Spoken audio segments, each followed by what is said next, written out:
The Critical Hit podcast contains foul language, sexual subjects, and other things that are inappropriate for children. Content warnings can be found in the episode description.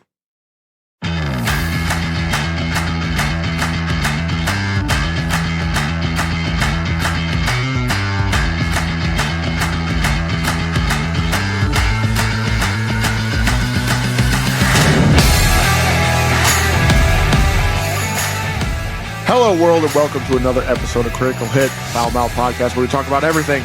I'm your host, Red King, and with me always is Crimson and Chrono Warden. Coming to you with ASMR sipping. Disgusting. He blew it. Oh my gosh. And now he's going to screw it. That was fucking ridiculous. Tonight, we're doing another tabletop episode. Emperor Palpatine's here, and he's never gone. Carried over from the last episode. He's like, fuck it, I'm staying. You guys are pretty cool. Maybe we'll also spend this episode dunking on Wizards of the Coast, because we did a lot of that last one. No, I want to talk about other stuff this time. Yeah, same. I've got some shit. I mean, the biggest news out of Wizards is their what? CEO stepped down? Yeah, fuck. Of course, because it's a fucking dumpster fire. Anyways. Yeah, we're already up to this is still the end. Yep. Are you ready? We're ready. Aye, Captain.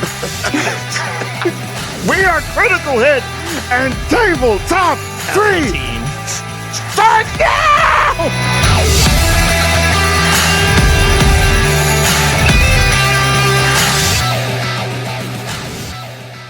All right, before we begin, Callum. you're just on some shit, ain't you? He's going to be every, popular sci-fi character. Every, skulky, weird. So me on a college camp. Anyways. What the fuck? Hey! You can't just fuck. We don't raise that flag here, sir. We are pirates. Not creeps. We pillage. We do not plunder the loins. Damn you. Unless they are consenting. Yeah, exactly. Plunder them. A consenting loin getting plundered for sure. All night. I would Praise the booty. I would once again like to ask you guys to join us in the never-ending quest to find if that snack tracks or is that snack rack with hashtags. And we are back with I don't know why I went Eric Cartman with it. But That bag did not hit the table like normally they do. No, Shake it. didn't. Let's see if it's got sand now. No, it's not sandy. We are back again with our Sandy cheeks. with our around the world, laid around the world, lays around the world. You know, my favorite part about SpongeBob though is that there's a theory that he's just a tampon. That's insane, and I don't want to hear it. I'm aware of tampons and the fact that they exist and are 100% necessary. I'm afraid of details. Your boy don't want it. Like the fact that he's living and talks. I don't want to know why people think that that's possible. Because the name of the city is Bikini Bottom. Fuck me. Fuck. Oh, Sandy cheeks. your boy, Bro, that's your boy's he's a tampon. we've got Lay's 2-in-1. That's awesome that they have it in English on the bottom because I can't. I don't even know why I tried to read this. It doesn't even have it's Thai. It's Thai, right? Yes, from Thailand. And right, It's not even like the jumbled up American letters. It's yeah. I don't even know It's why the I tried. actual like Thai writing. This is charcoal grilled chicken and samtum flavor. I really fucking hope I didn't shank that one. Don't ask me. Don't fucking start. It sounded like you were gonna want to run on. Dun dun. You just hear the Law and Order. Dun dun. We're just gonna go for it. It's 2-in-1. I don't know what that means. I'm trying to think if it's like both flavors on every chip or if it's like both types of chips. Oh, it has 2 different chips on the front. Okay. So I think it's both types. And Good thing I have an overhead light as I dump chips onto this dirty fucking table. No, I'm just gonna I pick think- through this. I don't even. Yeah, let's just get it. I see one that's darker and one that's. But this is fucking impossible. First of all, they don't use heavy coloring like us Americans. No, they don't. And I don't know if I have chicken or something. Oh, Chrono's already off the races. I gotta catch up. All right. Ooh, Get some Psalm Tomb. that must have been the Samtum. Or no, that was grilled chicken. They tried. It tastes like my grill. I think I can't believe those are two separate chips because they tasted. There's a flavor profile on both of them. Like I ate the one and it just carried into the next and cycled back around. Dude, it's teriyaki. I bet you it's teriyaki. This is baller, dude. Or like, This is a fucking banger, my guys. you like it? I don't know. That first Hell chip I had yeah, was a dude. little weird. That was a little weird. It tastes like my grill grates.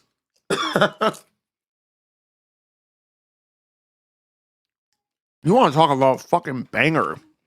That one wasn't as bad. Hold on. There's a flavor that is like weird. It hits. Nah, dude, it's teriyaki, my guy. Oh my gosh! Stop fucking doing that! Every time we do this segment. I'm gonna cancel this fucking segment. You keep fucking tuning in. All right, fine. We ain't like that. Okay, so it's Good not. thing you're not allergic to shellfish. Ah! You read the ingredients? I did. Oh. It says contains what? Almonds, shrimp, and fish, or soy, shrimp, and fish, I think. Yeah, like it's actually just in there. I think that's a part of the sumtum. Oh yeah, that's probably what. But you know, in order to get like fish flavored and stuff, they just dump scrimps in it. wait, really? Yeah, like Oh, that's gross. So they just take whatever they're doing and they just throw shrimps in it, like during the cooking process. it's part of the flavoring, dude. The flavoring powder. Oh, you're talking about like shrimp flavored powder. I thought you meant like actual shrimps. Well, the shrimps do make it into the powder. So they just dust up shrimps. Am I reading this right? You want to know what? Now that you mentioned that there's fucking scrimps in it, I can taste scrimps. It's not bad at all. What? Oh, that's whatever some tome is. Yeah, I'm looking at it right now. It's got crabs in it. Okay, so it's like a weird seafood thing. With chicken. So Yeah. it's not bad. So I think the sum tom, what I'm assuming is a sum tom, actually tastes better to me than the grilled chicken one does. If they're two different flavors, unless they just mix it together and I'm just an idiot. That's But really good. I like it. I think it tracks. It's a weird. It's like a mid track for me though. It's not like one of those ones that like. Agreed. I'm going to say it's a light whack. Okay, a light whack. Don't punch him. Give him a light whack.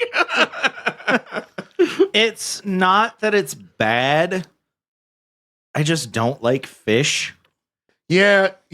I think that's one of the big things that I've been realizing is like a lot of these Asian inspired flavors have some type of fish or shellfish. Well, I mean, when you think about the region they live in, right? There's a reason why Japan still does commercial whaling. Yeah.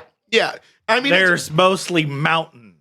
You ever True. tried farming on the side of a fucking mountain? It's hard. if you're going after mountain goats. That's herding, not farming. Well, I mean, you could Animal husbandry is a different skill than farming. It's really crazy that they call it husbandry. I don't want to be an animal's husband. But if you marry a woman, you're an animal's husband. That's mean, I think. We might get canceled for that. Why? We're animals. Yeah. No, we're not. We're fucking probably some type of like growth, weird growth. I mean, you're a bacteria. fungal alien, but Yeah, dude. You like Pornhub, I'm fairly certain sprang from existence from your mind. Your fungal collective was like titties. Yep, he's a psychic mushroom. He's a perverted psychic mushroom. You were a fucking anime protagonist. Damn it. That is a mushroom. You got isekai'd from your world to Earth, and you still have a psychic link to your old life. That is me. I'm gonna write that. I'm done. I'm getting rich. I'm gonna be some pervy mangaka. I'm just saying that you could probably look on Pornhub fungal alien and probably find something. Oh, absolutely. My word. It's gonna be from Japan. I mean, you could probably find people that like on fucking OnlyFeet and shit that post pictures of athlete's foot. Oh gosh. Wow. Oh no. That's probably exactly what it's gonna be. I suppose that's Plan C? I guess so. Good to have options, boys. So, Tabletop episode 3. I kind of like how we're getting like farther into the series. Yeah, it's like the number goes higher, and then it feels like we're making that progress. That progress. So the thing about tabletop games, I've realized something, that it's become one of those things that like it's now becoming like mainstream, right? Yep. Because it's one of those things fucking crazy. It was like anime, right? Because anime for a long time was like kind of like underground, and like you had to be like an anime fan to like anime. Yeah. And then now suddenly it's like freaking It keeps going. yeah. You have actors and actresses talking about freaking playing D&D and shit like that. Right. Like major people like Yeah. Terry Crews is famous for it. Vin Diesel. Yeah, yep. And like, yeah, it just keeps expanding. The nerd domain just keeps infinitely expanding. Domain expansion. Nerddom. You know? Nerd kingdom. Beyond the nerd verse. It's insane. Yeah. I found a good version of Monopoly, guys. Okay. This was Settlers of Catan? huh? USAopoly, right? That's a company that publishes Catan, right? I have no idea. USAopoly? Yeah, there's like a little mini holding company for Monopoly and like just a few other games. Wow. Okay. I didn't know that was what they called it. But that's beyond the point. Like, I kind of know a lot about Monopoly. Yeah, that's a little weird. It's like when you're really obsessed with somebody you hate. I fucking hate you. Dinkelberg. Yeah, I'm dead ass. I'm Timmy Turner's dad for Monopoly. That just reminds me. How long have your hopes and dreams been broken? How old are you? So I found a good version of Monopoly. And it's Monopoly Gamer, Okay. right? So Because I'm an elite gamer. I've had L33T. it's L337, dude. You're younger than me. You don't get it. Then it should be 1337. Oh my gosh! Oh! No, I didn't. What? No. Fuck. 8008135. That's boobies. It took me a minute to realize what that was. I was like, what? I was trying to do math. Anyways. So that's what this fucking me. Monopoly.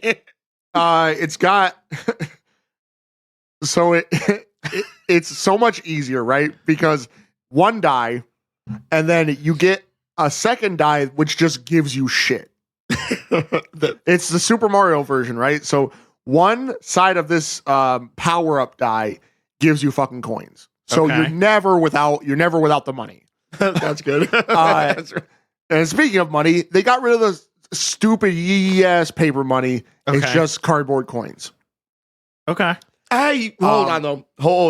They could have done that better. They definitely could have done that better. Because here's the Metal. thing. They have already gotten rid of like the shitty Monopoly money for like card readers and shit like that. And that's I don't like the card readers. Weirdo. The other thing, right? Every time you pass go, you start a boss fight. It's not about the properties per se. The properties have a point value. Mm. Your coins in increments of 10 have a point value. Mm-hmm. And then the big deal is boss fights. every time you pass go, you start a boss fight. You pay some gold or some coins. You pay some coins in, you roll the die, you get better than a certain number, you beat the boss, you move the fuck on. And I think that's the thing about it, is it just moves the fuck on. Oh, and you know how Monopoly is. You know how shitty that is. You know how fucking garbage it is. Where it's just this infinite loop and it never fucking ends because you just get a little bit of money, enough to make you not bankrupt, and then you lose it, and then you get it, and then you lose it. It takes fucking forever. It's the most time spent just being angry. I can pop off a game because like my kids really love this game. I could pop off a game like in an hour, and it ends, dude. I didn't think that it was possible. So speaking of that, there is a version of Uno that is also really, really good. No. Mercy. Oh, he did. Wow. No mercy. Uno, no mercy. There's 2 ways to win. You can give every other player 25 cards, eliminating them from the game, or get down to 0. It's no longer just the 1 win condition. Okay, that's actually kind of cool. And you can stack draw 10s. So if someone plays a draw 2 and you have a draw 2, 4, 6, 8, or 10, you can play the next one up. Oh, wow. If the next person has the next one up or the same, they can do the same thing. So you can be eliminated quick. If Yes. you're not Not only that, there's a card that's literally like the frowny emoticon on like a colored speech bubble, like the red, blue, green, yellow. Yeah. And you put that down and you list a color, and the person that goes after you has to draw cards until they pull a card of that color. Holy crap. So it goes quick. That sounds like they might have solved the issue of Uno. I kind of just like Uno. Straight up. No, you shouldn't, because it's fucking awful. I hate that game. Maybe more than Monopoly. Here's why. Wow. Right? I'm all about spicy takes today. Yeah. I've been geeked about fucking running this episode. Because by the way, spicy as it gets. It is worse than Monopoly because people fucking think it's good. Oh, wow. You heard?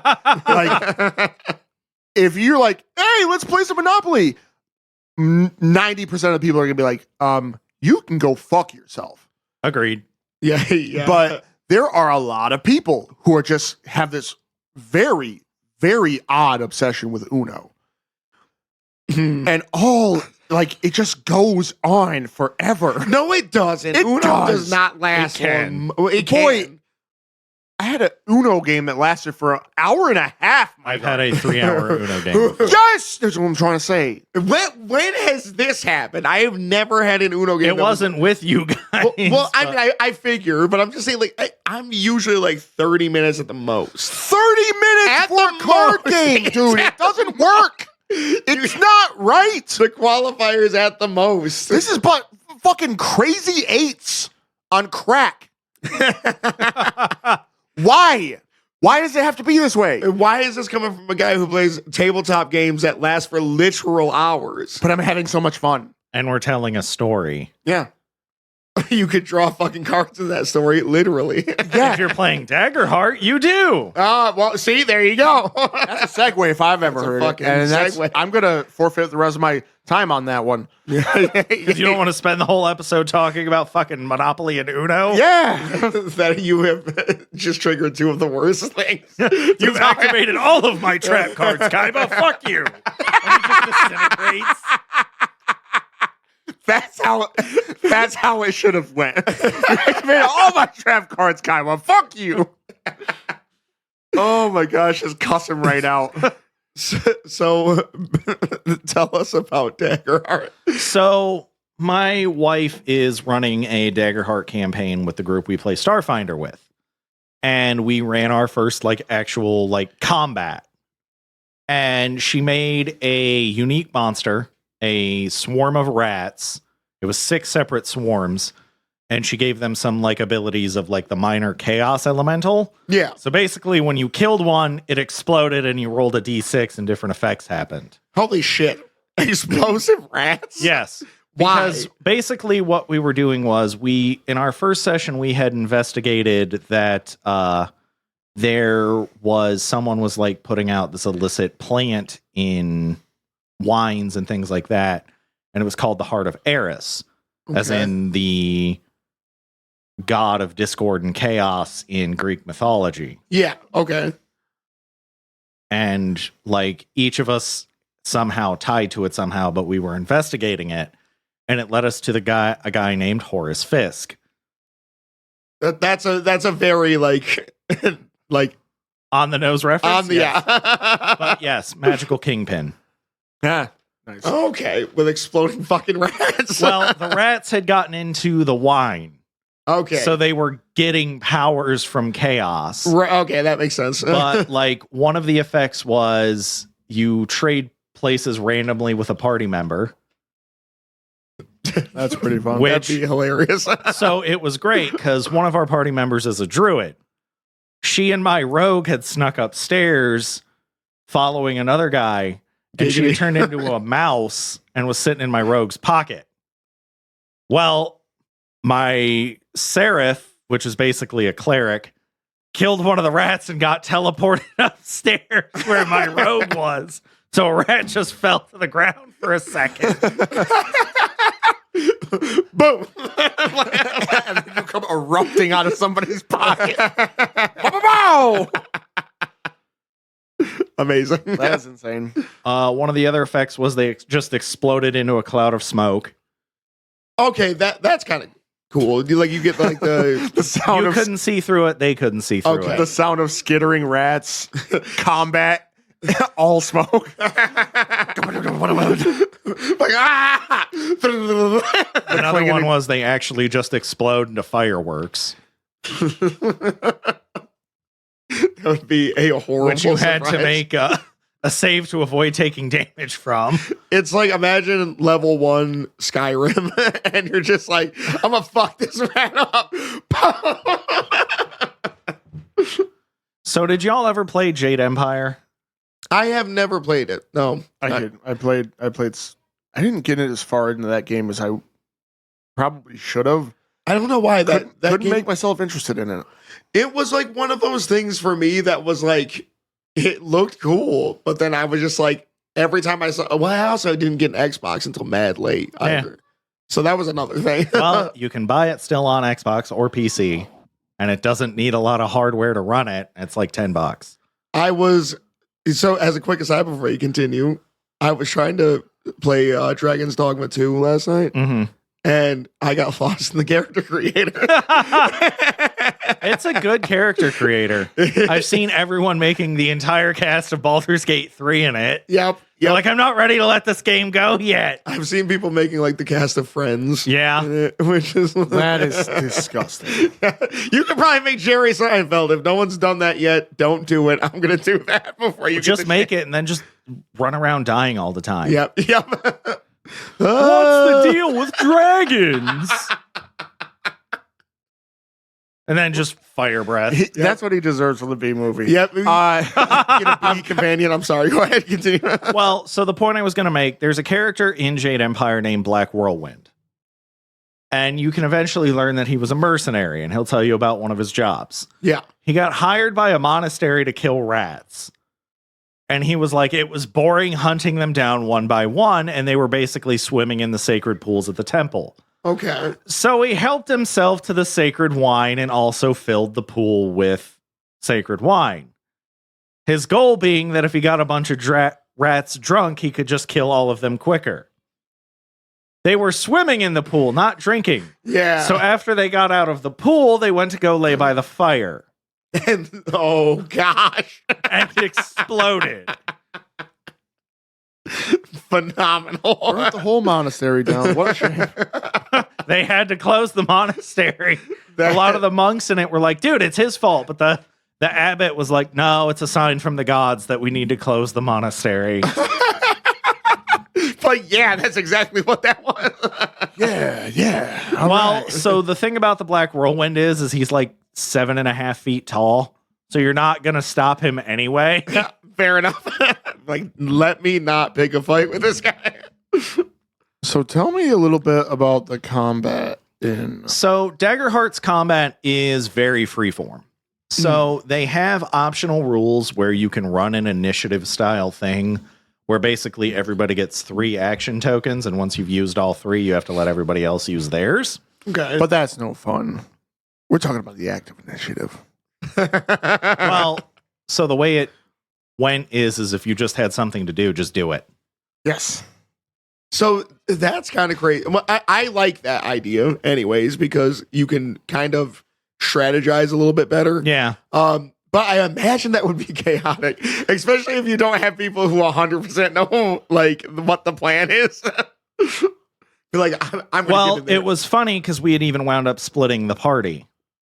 So it was the Seraph and the Guardian had went to investigate the warehouse where we found the rats, and it turns out, Fisk had kidnapped somebody and was holding them hostage here. Yeah.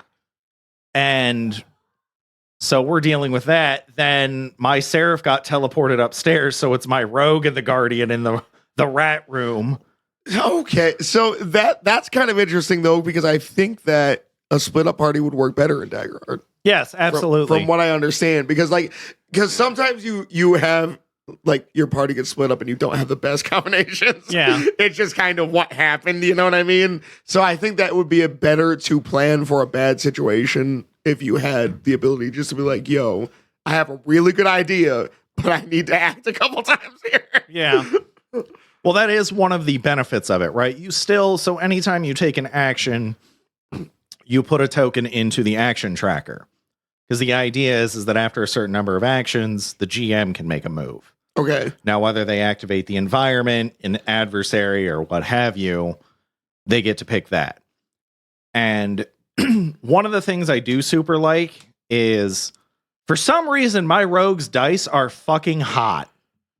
I have gotten multiple critical successes each session. Yeah, where both of them have to roll the same number. Yeah. That's crazy. And it's great because her die are... My wife got me 2 dice sets from the Fennec and Finch shop on Etsy. Great shop. If you're looking for dice, cannot recommend it enough. One is it's got a raven skull and moss. That's what I made my rogue's fear die. The other one is with an owl inside it, and that's her hope die. That's pretty sweet. Yeah, good choice. Good choice. That's very thematic. Yeah. But like, you see that number come up the same and you're like, oh shit. Now here's the thing. With you rolling that good, how was the other people at the table rolling? So the thing I like about Daggerheart is so here's the thing, right? It uses a very similar like difficulty class system to D&D 5e where 30 is your highest. Right. Because here's the thing, right? We all played 3.5. All of us in our best skills had modifiers that would easily let us roll above a 30. Yeah. Yep. Considering my character got like an 82 on a perception check. Yeah. Yeah. we were the main characters. Yes. But the thing is that so when you're rolling the 2d12, you're looking at anywhere from a 2 to a 24 just on the die. Yeah. With obviously, if you get same number, critical success, regardless of what you roll. So it's cool to see 2 1s come up and you still get to do something. Yeah. Yep. It's not an immediate, there's no critical failures, right? If you fail with fear, your GM gets to do an action and take a fear token. Okay. So they get to do stuff too. But no, everybody has gotten at least 1 critical success each session.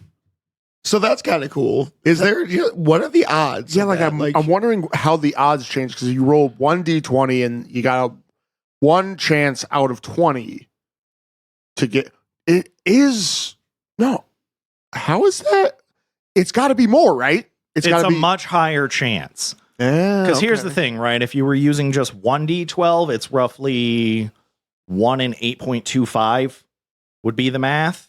Yeah. For a critical success instead of 1.5 or 1 in 5 on a d20. The 2d20, you're looking at it's 8.25 on each die. So it's no, not gonna do it. I'm gonna let you be dumb. I was gonna try to do that math, but I was like, no. So it is much higher odds to get a critical success. So that is cool because I think that The crit's coming up and the whole table gets a scream. I kind of like that. yeah, and I like that. I like that vibe. Yeah, and I start to realize that it's weirdly rare. You know what I mean? Because like, I'll be honest, I feel like I'm cursed to forever roll mid. I'm either completely mid or I get one like nat 20 or something. You remember with your character in 3.5, we gave you that massive critical threat range. So your number came up and you were like, let's go. I gotta tell you, I've been running combat because we did like a side thing. And so it's not even related to my previous to the campaign I'm running, right?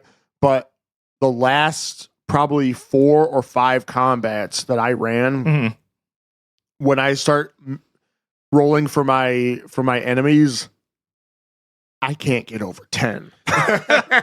So I just can't. That's the thing, right? So the GM still uses a D20. They don't roll 2D12. You want to know what? In my study of the Daggerheart like system, I never thought of what the fuck the DM was doing. Huh. What that? Why? So the idea is because I want to play. I don't want to fucking. I was like, that figured that would have been the first. Well, It's wild. I've been running game for year and a half, right? Yeah. Your boy want to be a player. we did the thing. We did our one shot this week. And we had a DM PC. Yeah.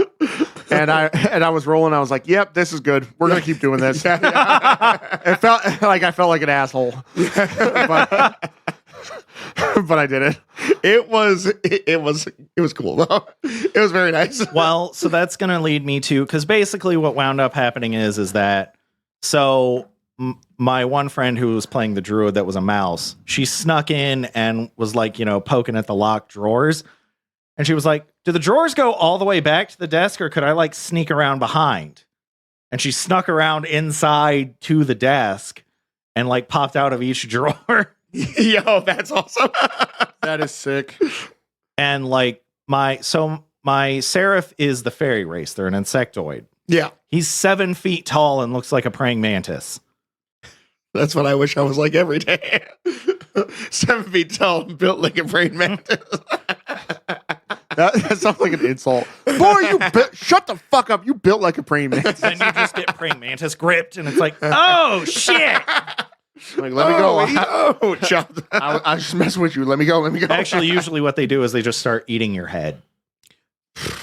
Why are insects the most fucking terrifying things? So here's the thing about praying mantises, right? Doesn't apply to my actual character because he's not really a praying mantis. He just looks like one. Yes. So for male insects of pretty much any species, it's rough. Yep. They get the shit out of the stick. They just die. Yeah. Male spiders, male praying mantises, everything. Yeah, because the bitch is just like, give me the dick, and then kills you. So a female praying mantis will eat a male's head while he is mating, and his body will finish copulation. That's a top G right there. Because he's like, I'm going to die, but I'm going to fornicate while doing it.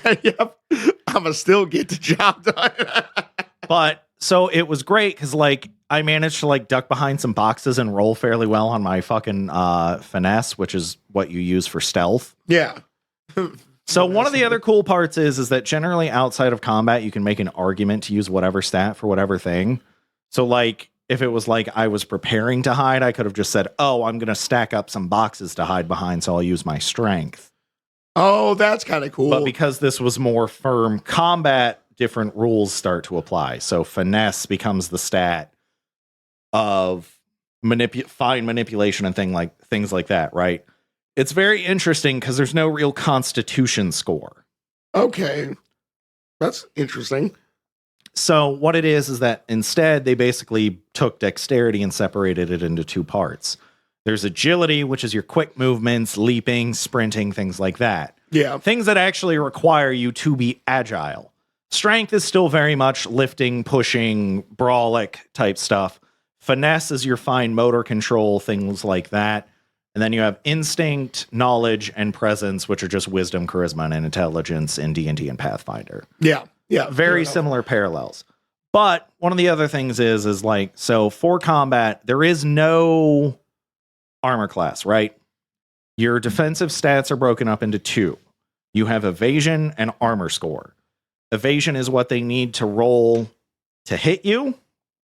And armor score is if you get hit, you can spend an armor slot to reduce the damage.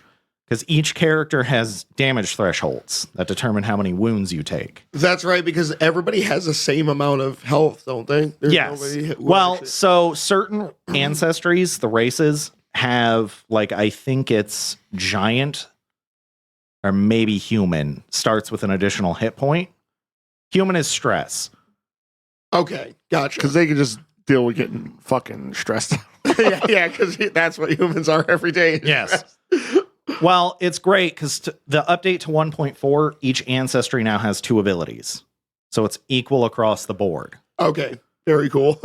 So I think that as a thing, the 6 attribute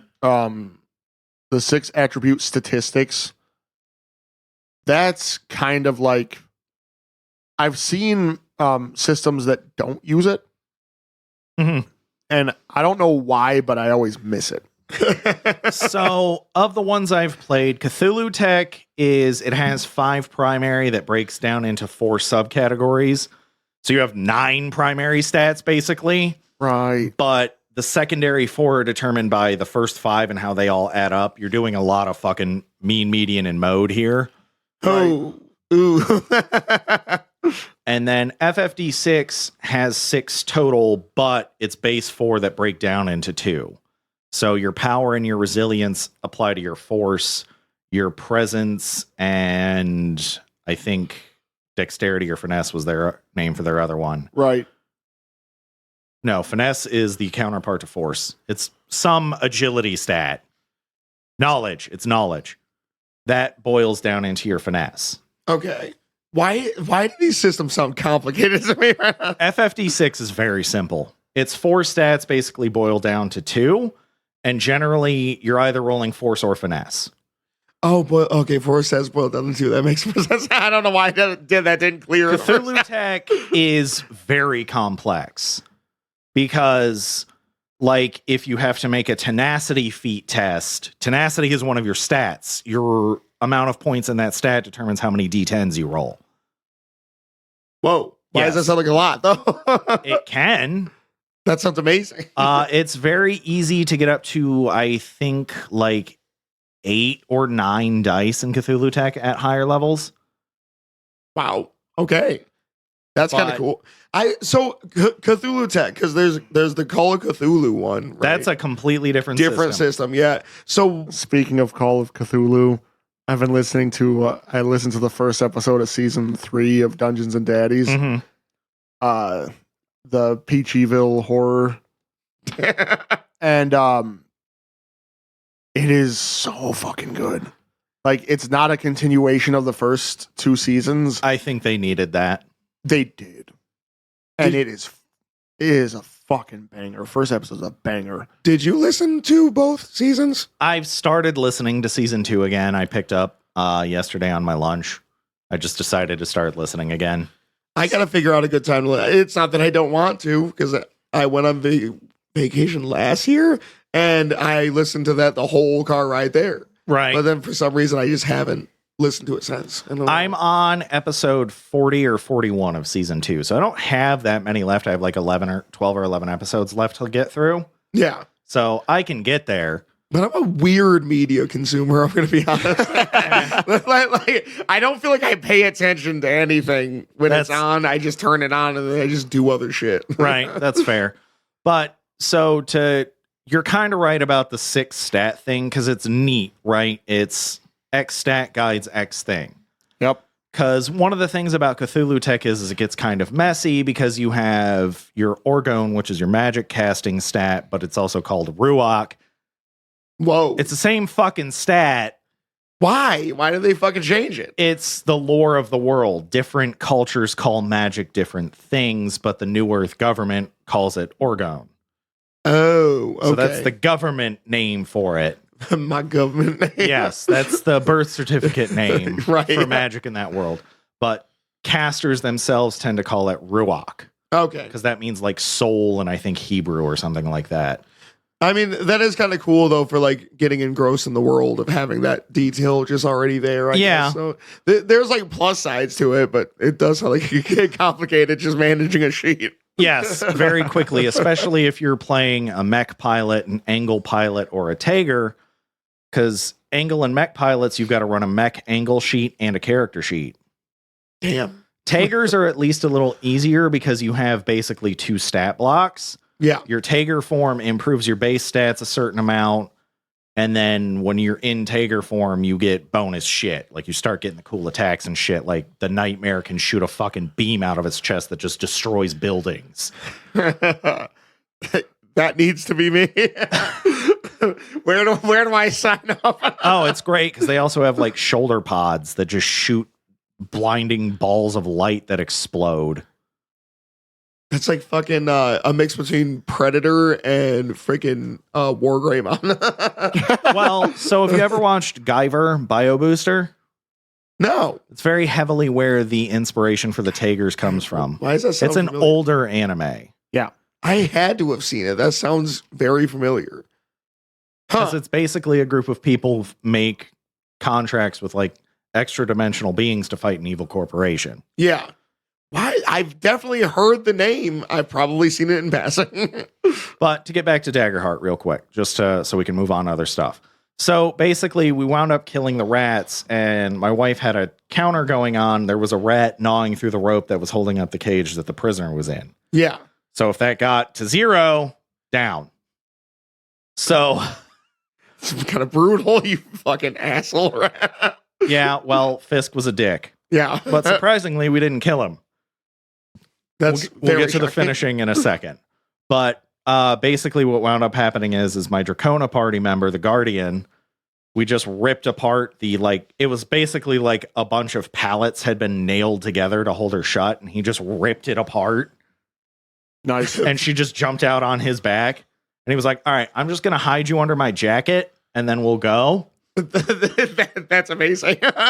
And then we're sitting there talking to each other because Farum, my seraph, that's his name, and Astrid, the Furbolg druid, were still upstairs, and they're talking a little bit, and they come downstairs, and Astrid's just like chilling in rat form on Farum's shoulder because Fisk had just gone past the front desk to get into the room, and Draco and Velvet, the rogue and the Guardian, are standing in hiding spots. And we're like, all right, we're going to do a tag team attack. And this is the coolest fucking part of Daggerheart's combat. Yeah, because I remember you talked a little bit about that. Yes. I've been saving it for today. Right. So effectively, Velvet uses 2 daggers. And the Dracona, you get a breath weapon, and you get to pick what element it does, even though it just does magic damage. Yeah. But thematically, you can choose cold, acid, lightning, fire, blah, blah, blah. Well, my friend picked lightning. So what we decided is because the way tag teams work is both characters roll, and you get to use the higher of them. Yeah. And if it succeeds, you add the damage together. Yep. Cool. Cool as shit. Yeah. Like cool as shit. Fastball special. Let's Yes, go. basically. Like Beast and Wolverine. Yeah. You've built fastball special into your fucking system. I see what you've done. Yes. But what wound up happening is what we decided is that we'll go for it. And my wife was like, okay, so here's the thing. If you get past his severe threshold, I'll let you knock him unconscious. However, if you deal double his severe threshold, you kill him. So because I'm a rogue attacking from hiding, sneak attack. Shit. Like we're inching very close to just fucking killing him. Well, it was great because the way sneak attack for the rogue works is so you just automatically get a D6. Then you can spend up to any amount of hope that you have, since max is 6. You can just add 7d6 on an attack, and I had full hope. I was like, listen, we can do this. I will burn all of my hope and stab him. I wound up only using 3 because I didn't want to kill him because we kind of needed to interrogate him. Yeah. But we wound up getting it, and it was basically Velvet jumped off the top of some crates she was standing on, stabbed him, and then lightning breath hit the daggers at the same time, basically creating a stun gun. That's amazing. Okay. I like that. Because, like, the thing is, you can make really just spicy moves. Yeah. Like, you can make some cool shit. I know that, like, that's whenever I watch a show that is anything to do with, like, warriors fighting together. Yeah. It, like, the team moves is the coolest shit. Yeah, Like, exactly. we know that's the Yeah, coolest breaking out with like some crazy creative shit. It's Yeah. just, and that seems to be one of the. It seems a lot more narrative, and Yes. there's more of a focus on like doing cool shit. Yes. Yeah. Literally in like the player's guide and the GM's guide that they have for Daggerheart right now, it is everyone's telling a story together. Yes. Yeah. So all of you should be trying to do cool shit. And I think that that's kind of a cool thing because a problem that we kind of run into, and like it sometimes happens, I'm sure at either of our tables, but it's like you get that point where somebody's just not engaged. Yeah. You know what I mean? And it doesn't seem like they're trying to engage sometimes, you know what I mean? And Yeah. it's like, oh, they're still scrolling on the phone or something like that. And it's like, Or fucking drawing. oh gosh. Oh gosh. And Like staring into the middle distance angrily. You can't see it, but no, there's rage. But I do think that Daggerheart seems to do a good job at like trying to keep people active and present. because if you're not paying attention, it's just gonna fucking run right by you. it's gonna right. skip over you. Well, not only that, right? It's also very sleek, right? Because even if you're using the digital version of the sheet, you can still have the physical cards in front of you. So you don't necessarily need to be ticking on a physical sheet of paper.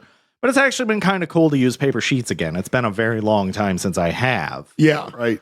but I also like the fact that it's very like good looking. Like you showed us the cards. And Oh, everything, yeah. and the art looks really good. And So it's like, the coolest part is like, so right now, all of the cards for a specific domain have all the same artwork just for the open beta. Yeah. When they release, each card's going to have its own unique artwork. That's gonna be awesome. and like that's the thing. I realize that there's a lot that keeps people that goes into keeping people's attention, Mhm. and visual is a big thing.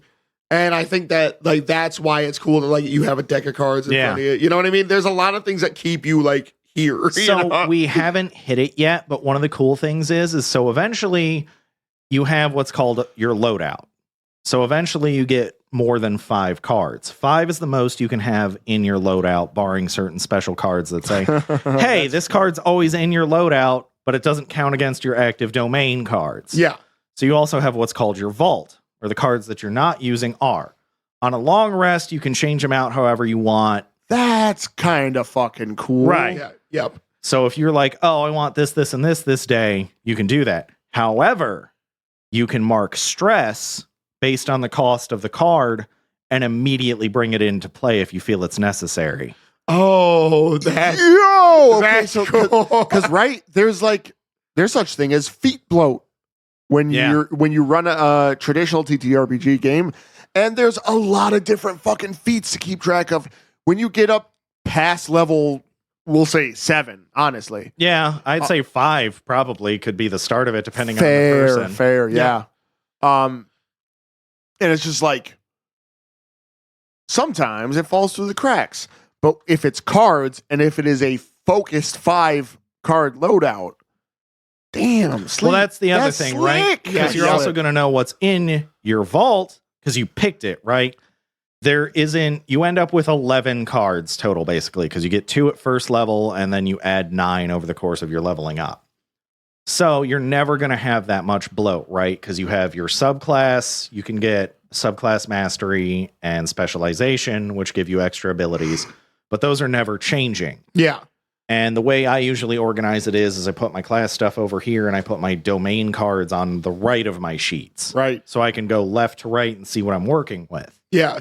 And I think it's also thematically kind of cool that they made you spend stress to do that. Yeah. Because like that kind of automatically tells a story. Like say you like, oh, this this domain thing would be really good for this particular battle. Yeah. But I don't have it. And it's like you're kind of your character's stressed at that Right. point. It's So like you're it's like- weirdly perfect. And not only that, because like some of the cards are like they're like 4 or 5 stress to bring them into active roll like that. And you only get 6 stress slots at first. Yeah. And if you don't take the stuff to increase that, once your stress is full, you start taking hit point damage if you get dealt stress.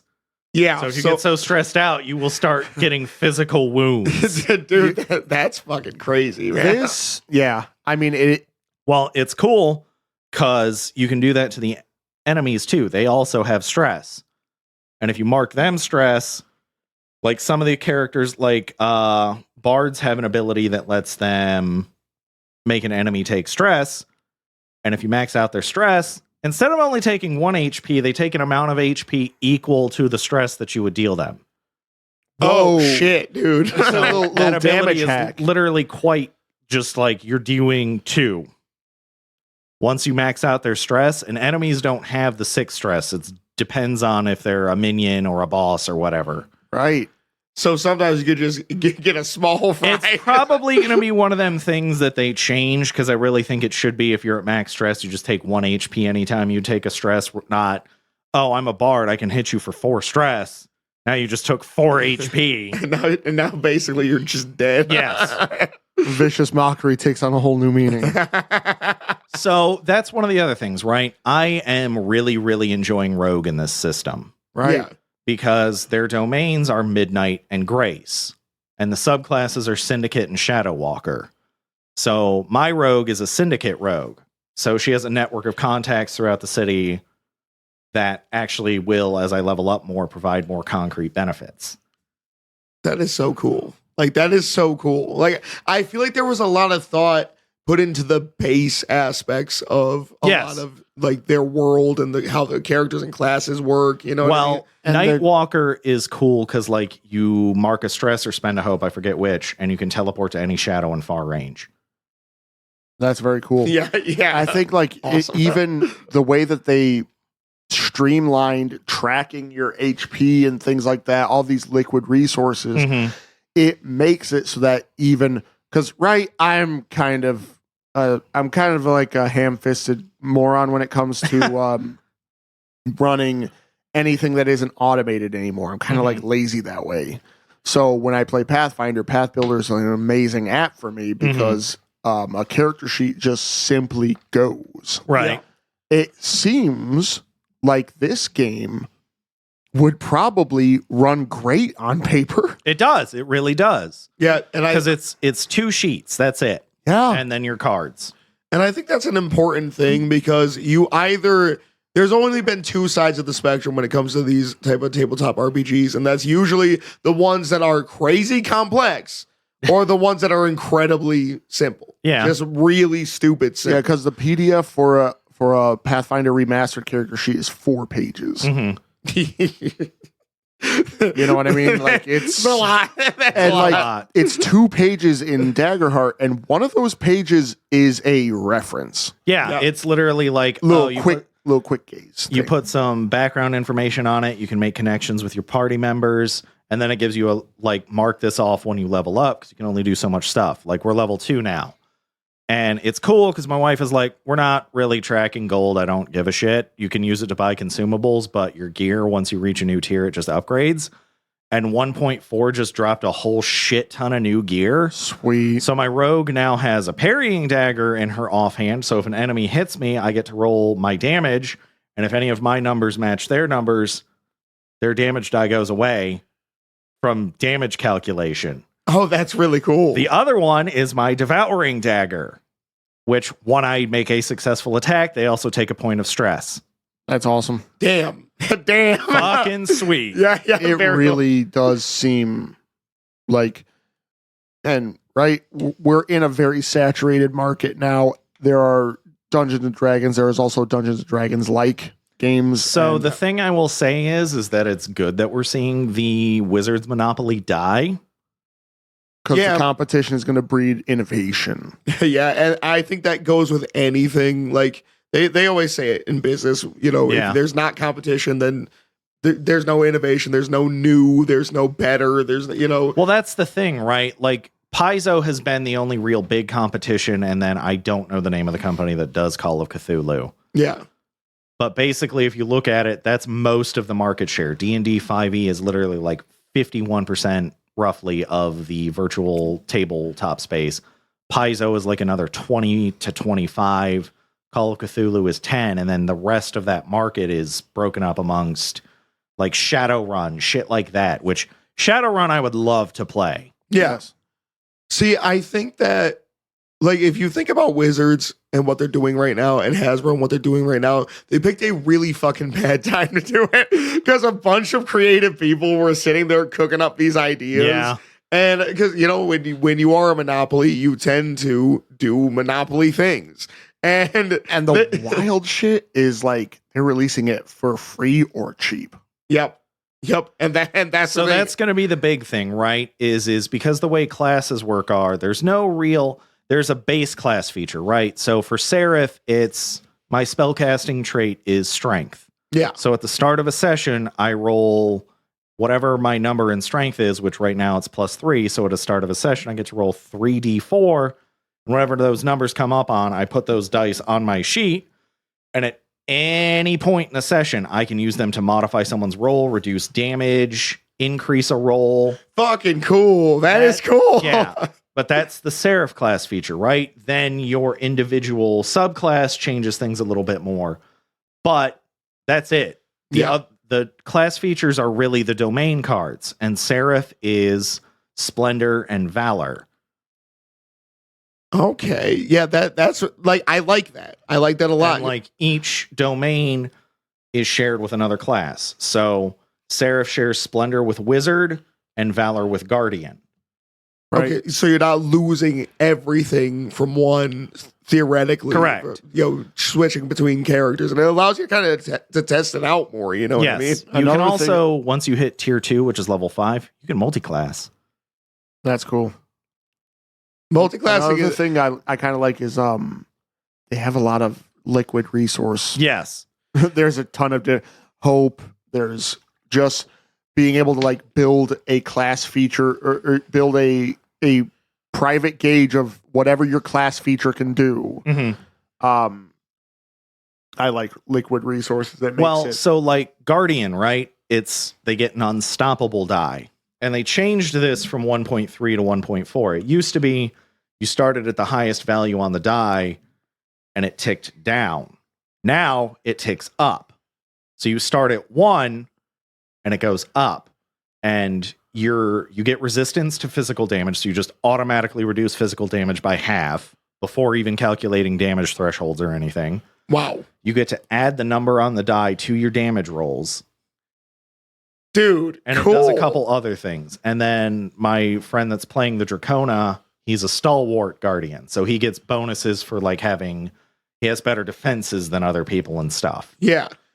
And I think that like I like the very unique aspects of the classes. Yeah. You know what I mean? Because that's the one thing is like obviously every tabletop RPG has uniqueness to their classes. Yeah. But it's like it's such a it's a whole mechanic, dude. Like it's cool. Because it's like you get a cleric, right, in a lot of other tabletop games, and they can cast heal spells, but they can also cast a lot of other spells that other spellcasters can cast. Well, you know that is the thing I like about Pathfinder is that instead of it being this is your class list, it's you either cast Occult, Arcane, Divine, or Primal. Yep. But it is cool because so my friend that's playing the Druid's 2 features are you have you can, just make plants grow and shit like that. It's a very little flavorful ability. Yeah. Doesn't have any mechanical benefit.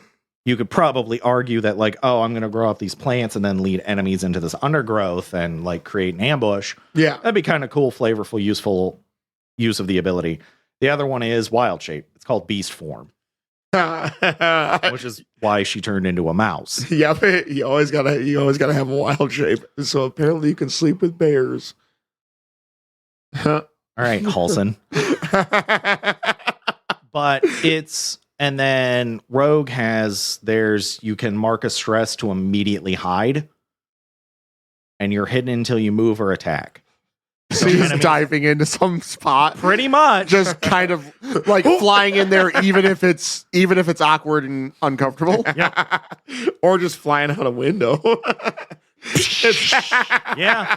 And then sneak attack. Like each class has its own unique thing, and then your subclass breaks it down a little bit more. Like Vengeance Guardian is, oh, you hit me and I'm going to mark an armor slot.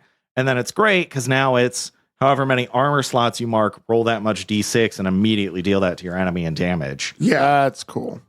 I like that a lot. And because I know that like that type of stuff is cool because I've been getting into dedications in Pathfinder, which is the first time like I created a cleric and I could have taken dedications, but I didn't really do it. I was like, I'm just gonna run straight cleric. But then when we did our one shot, I did a champion with the Mauler dedication. And my gosh, it was just so fun. Yeah. Because it's just modifying using your 3-action economy. You can like modify your attacks to do more things. You know what I mean? I am going to be very curious to see what Starfinder 2e does, just because like there's, I think, 12 classes or so in Starfinder 1e, and I really want them to port all of them, right? Yeah. Because otherwise Starfinder's kind of losing its flavor if it doesn't have all of its classes.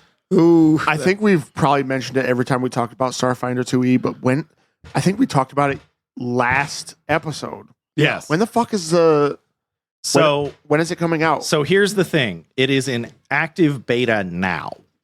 They're doing a playtest at Gen Con.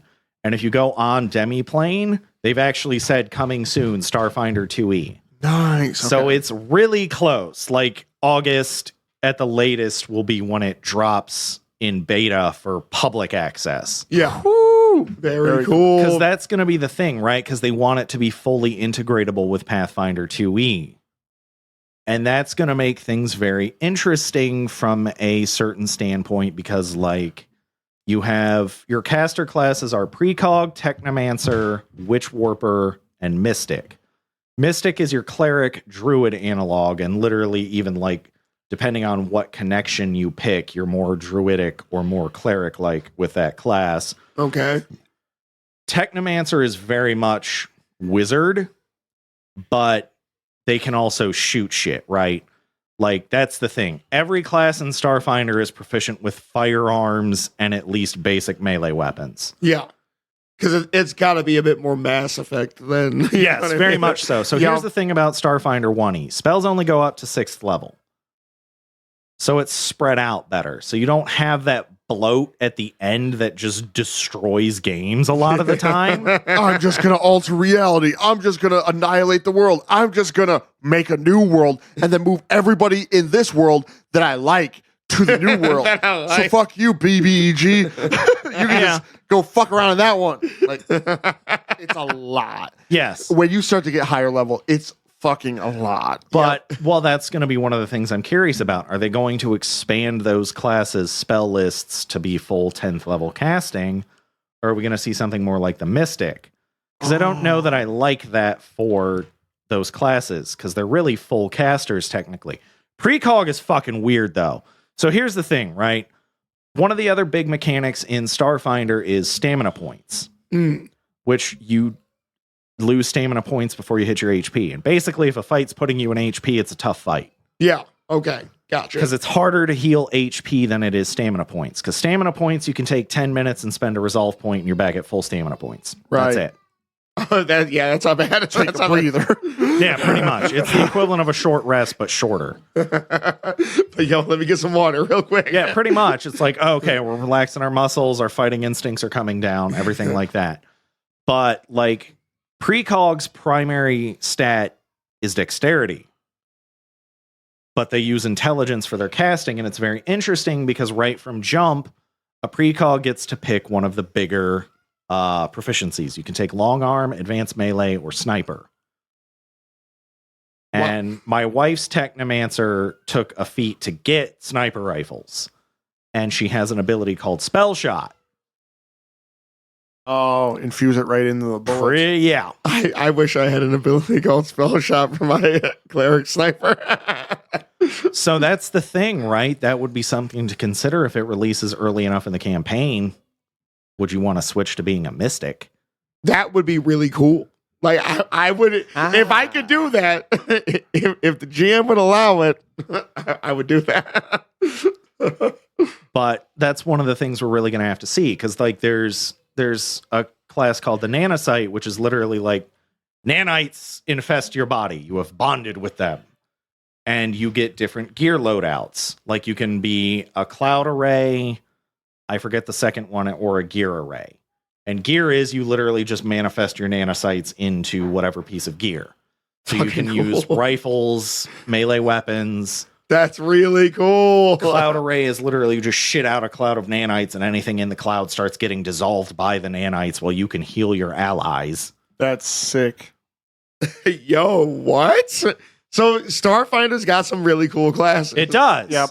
There's straight up like biohacker is just they use like the injection type weapons because you can just put serums and poisons and shit, and then you shoot somebody with a dart gun, and then they've got to make a save against a poison, or you shoot an ally and heal them with a fucking serum.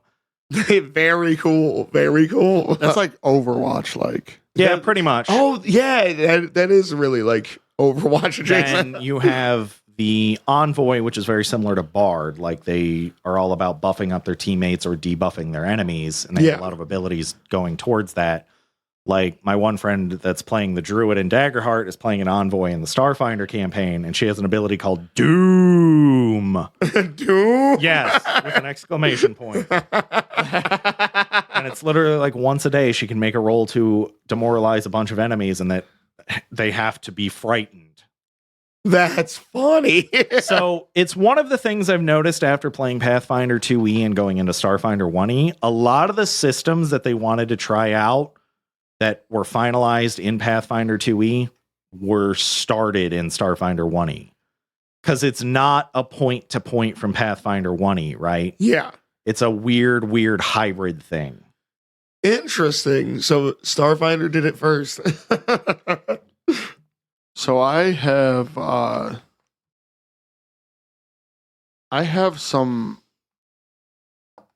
I think, the most expensive tabletop game.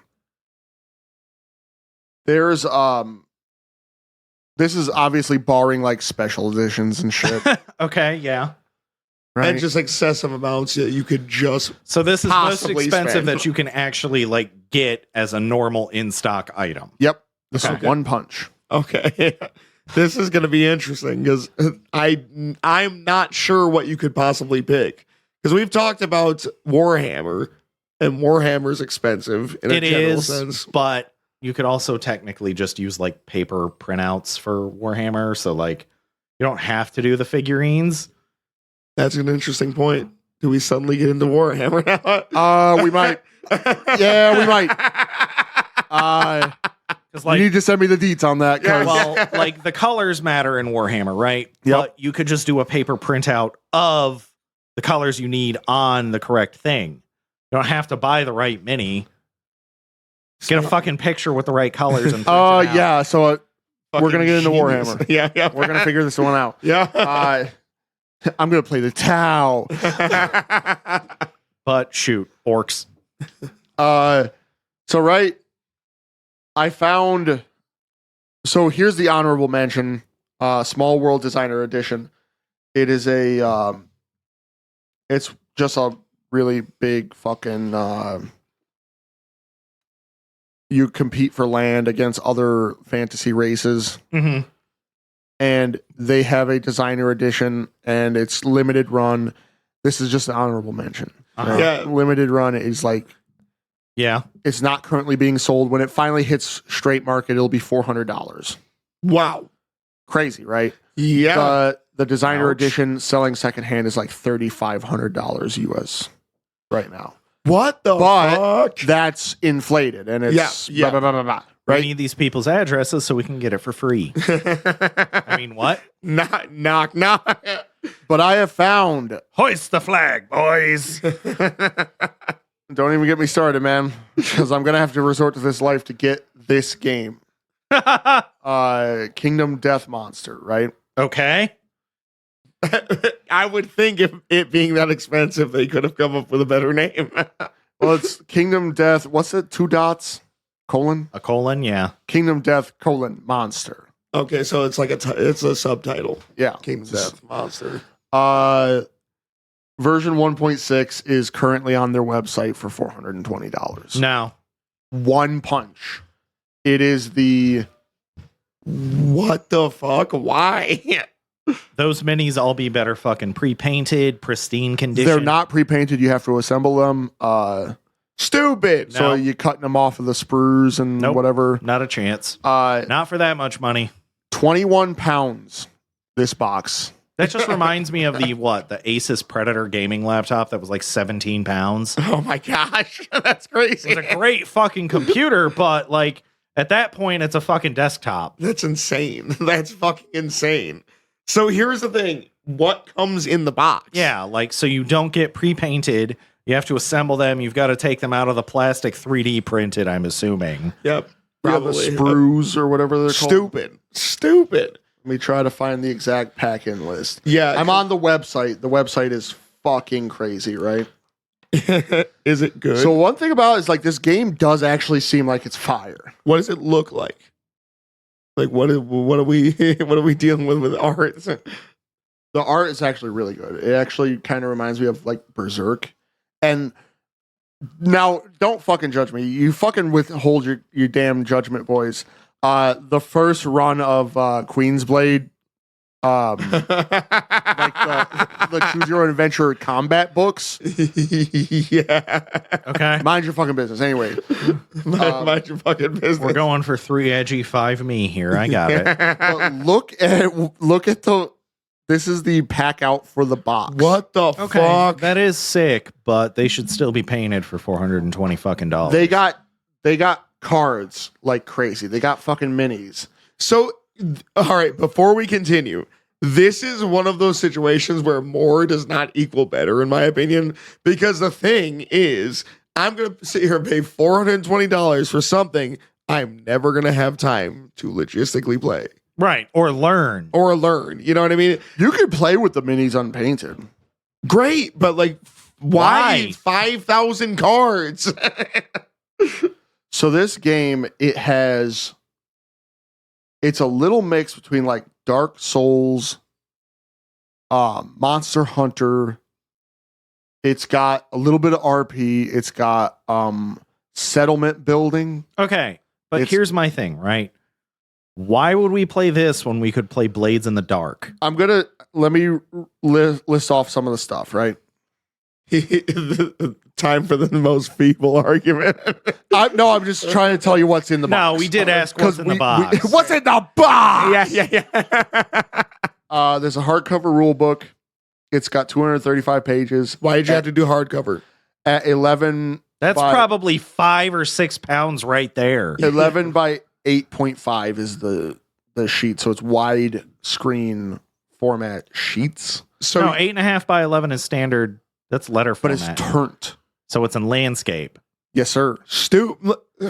A showdown board with rich and heavily illustrated at 2-inch by 3-inch. Is it fucking painted? A showdown board? So when you get into a battle, there's 127 game tokens. That's what it says. When you get in your random battle, you go into the battle screen. Yeah, because that's what that is. A double-sided hunt and settlement board, heavy card stock. I feel like if it's a board, it should be a little bit better than card stock for $420. 31 terrain, metal. 31 terrain tiles, 1 monster control panel, 4 survivor gear grids. Before you continue, I'm just gonna. No. What's up? I want to go to the miniatures because the cardboard elements just seem. What the fuck is a monster control panel? I'm assuming it's what the person that's playing the monster, because it sounds like a 5-person game. It is. It is a 5-person. Oh, there's 1 game master. Can you do 3 to 5, 2 to 5? It is 2 to 5, or it's 2 to 4 for survivors. Well, right, but like, can it be 1 survivor, 1 monster panel guy? You could minimum's 2. Okay. So you got to have 2 survivors. Yes. Okay. So you get for minis, you get 4 starting survivors. They even have names: Alistair, Zachary, Lucy, and Ezra. Urza. Sorry, guys. These motherfucking Walking Dead characters that are gonna die. One white lion, one butcher, one screaming antelope, one king.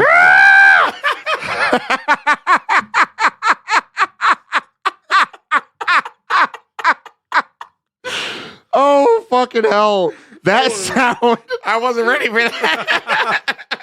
Holy shit. Because, like, the thing is, I saw the, like, what the fuck on your face, and then you broke out with that. There's just a lot of cards, man. There's cards. There's fucking minis. But I also like the fact that they fucking list it off like it means something. Like, you get one screaming antelope. Right. Fucking great. So, yeah. This game is $420 for the base set. You can get a... each expansion is $125. No. There's expansions? Fucking And you said not. each? Yes. How many expansions are there? I'm gonna guess 4. So there's the Black Knight expansion, which is $125. The Gambler's Chest, which is $400. I'm sorry. What? Yes, sir. Yes, sir. There are monster packs. So if you wanted to get all the fucking DLC, The Dung Beetle Knight expansion is $70. I don't want a dung beetle for $70. The Flower Knight is $70. The Lion Guard. Fear the Lion Guard. That's 5 expansions plus all the monster decks Yep. So it's like, but it's one monster per deck. It's a one mini. It's accompanying cards, and then the loot that you get from that monster. For $70, or are Dude. those at least cheaper? No, those are $70. Those are the $70. Fuck that shit with a tree. Yeah, for one monster, you're The paying almost... Gorm expansion, which You deserve adds- every splinter you're gonna get from getting fucked by a tree for that shit. Yeah. Gorm is $85. Plus the One night with a tree perforated and- rectum, but Yeah. You get Slender Man. You can get Slender Man in this one. What? Ooh, for what? $70? Yes, sir. The What's the actual loot for Slenderman? fucking Slender Man? A suit? A fly ass suit, but Yeah, you do. You can cut a lot of stuff. Like for the White Lion, the first monster you encounter in this game, you can cut its testicles off. Get its testicles as crafting items. okay. Oh my god. You can get the Dragon King expansion for $175. So here's my thing, right? It's supposed to be a little bit gosh. like Monster Hunter. Yeah. One of the problems that I wound up personally having with Monster Hunter World is like I hit this point where it was like I need to kill certain monsters to get certain gear, but I need to get the gear from killing those monsters to kill those monsters. Yeah. It hit this stupid loop where I was going out just on expeditions to try and kill those monsters instead of doing hunts. They also sell Yep. a lot I of agree. like really thirsty pinup style minis I don't care. I for don't $25 care a piece. either. Well, can I see one of them just for research? I got you, homie. Here you Yes, you psychotic fungus. So I'm genuinely curious because, like, Oh, speaking of that, you can be go. That's a guy. That boy's spread eagle, boy. He has nipple rings. He does. and he got like there was a well placed item. I thought it was full dick and balls. Bro. I really did. For $25, it Check might out the have to art be. for this guy, though. Dude, what the fuck? Fuck. The art in this game is amazing, but you could tell that the artist is a fucking pervert. This Why so dude- horny? Okay. This dude has the smallest G-string I've ever fucking seen. That looks like if Nicholas D. Wolfwood from Trigon had to go stripper instead of freeze. yeah. That's good. So this game, I talked a little bit about the box, 21 pounds of adventure. So And the whole G-strings. thing is like, you don't get any of the sexy stuff unless you actually buy the extras. You know what I'm saying? That's like fucking Tecmo's new. That is 100% their business model. It's like, here's the game. If you want to get sexy, you can. It's $25 a pop. So that's the thing, right? Like Dead or Alive 6, it's like in total, it's like something like $2,000 to get all of the DLC. It's amazing. Yep. I could only imagine some thirsty fucking neat just sitting there, just like, some of that. Meanwhile, you got people out here just like, I'm just gonna mod Street Fighter, and then not turn off my mods in a tournament. Oh my gosh! I remember, Like, damn. I remember the horny. Like, why so horny though? It is really fucking weird. Because that's kind of a left field thing, right? Because tabletop RPGs, right? They are horny as fuck. Yeah, they tend to get weirdly fucking horny, right? But like Kingdom Death Monster leans so far into it. I mean, you give people freedom, and so for some reason, horny comes out. It really does. So in this game, what you do is you wake up, you fight a monster. Once you kill the monster, you now have a settlement. Mhm. You find more survivors, unnamed NPCs, that you name every single one of them. But do I get a palico? I don't know. No. Fuck this game. Yep. You don't get Palico. We quit. As you expand your settlement, you can craft from monsters. Mhm. You can decide how your settlement handles stuff.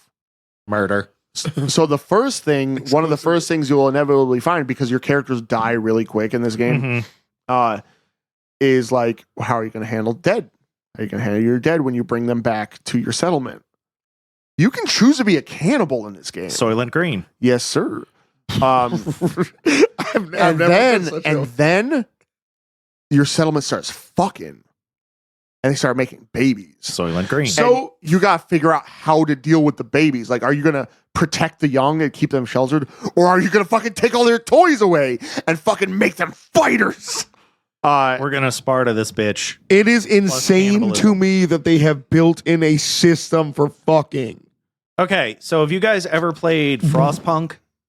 No. What is Frostpunk? It's literally like it's in an ice age. It's like a Victorian era apocalypse. Yeah. Wild. And there's a new ice age coming, and you are functioning as like the governor of the last human colony.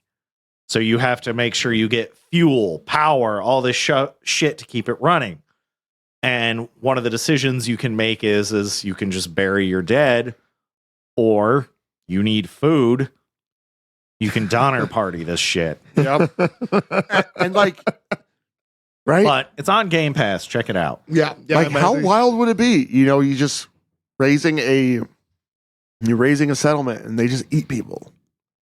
And they treat their kids real mean, so they get tough. I don't think if you die, Timmy, we're gonna eat you. I'm not interested in that settlement. And then you could be nice.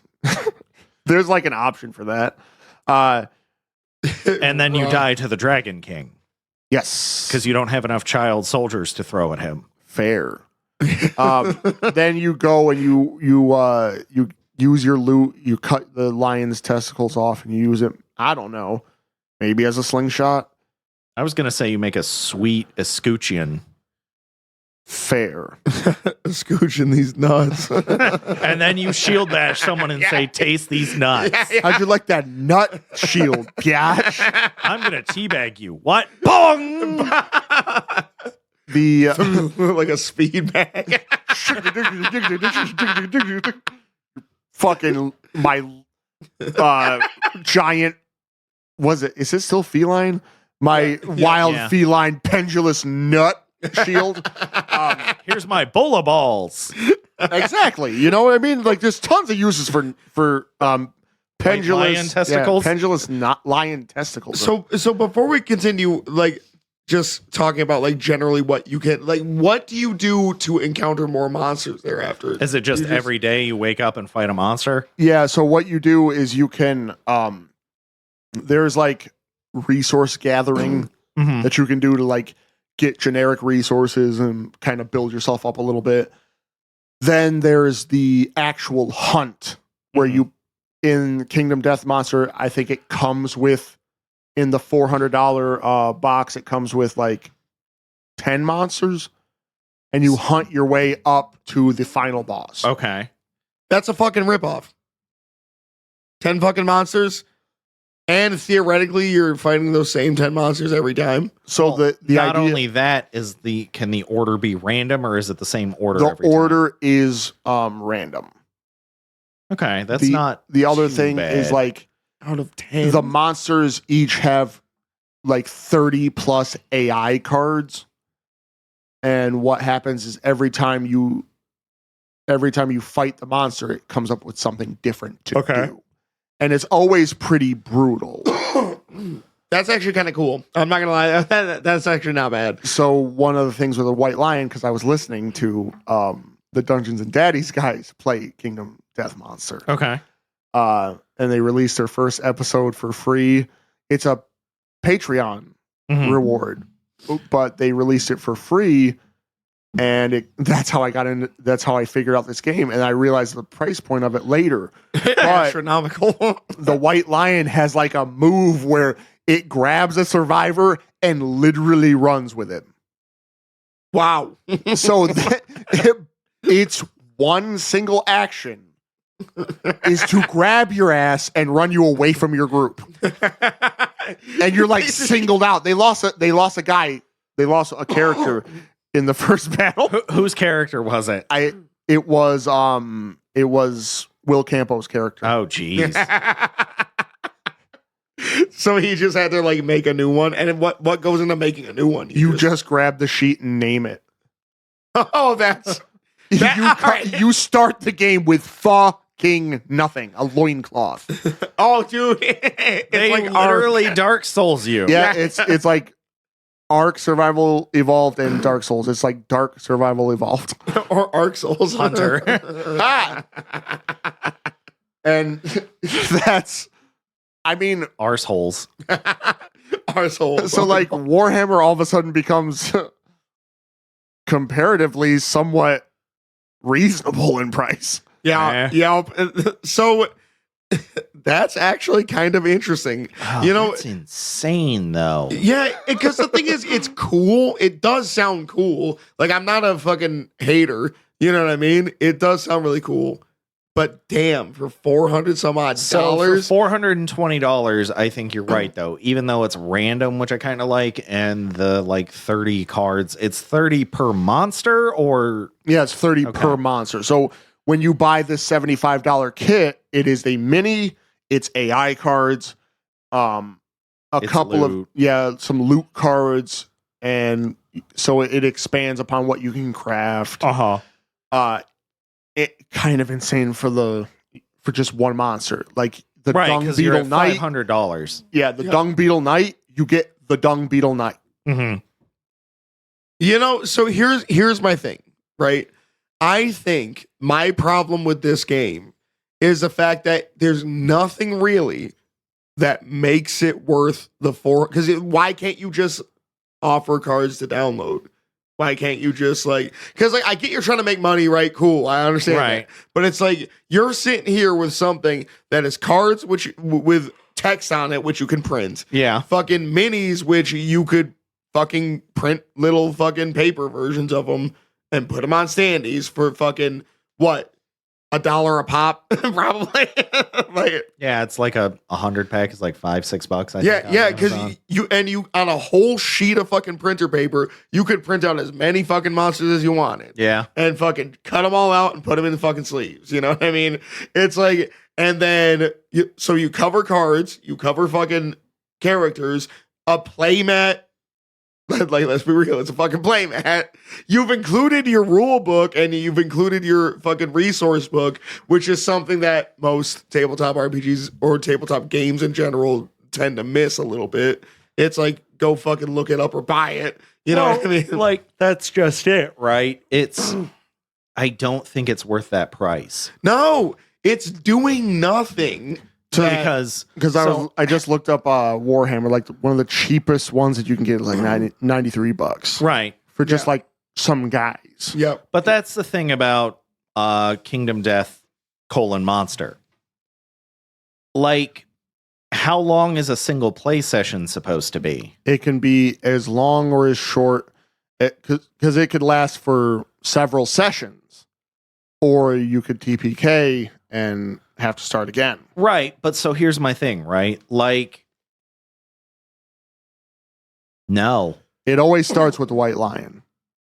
And that's also stupid. Why don't you have multiple starting monsters? Yeah, because who wants it? Because, right, and that's the worst thing to do, in my opinion, is to start with the same shit. It is kind of Dark Souls. Yeah, and it's a bad idea in an entertainment standpoint anyways, because some people, like people who replay Dark Souls a bunch of times, right, they're just really into Souls-like games, and they do different stuff with their character each time they do that's that, the thing, right? Because even in Dark Souls 1, you can do a pyromancy build. If you're using a hammer, it's different than using a sword. Yeah, so if you're using a dex-based weapon versus a strength-based or agility or whatever. Yep, the fun comes from the build and you building it. That's another thing. Is like, because you can't take the same concept and be like, oh, you have a random character that you get and spawn with, stats are random, this, that, and the other thing, and then you start with the same fucking monster every time. Not only that, here's the thing, right? One of the best parts of Monster Hunter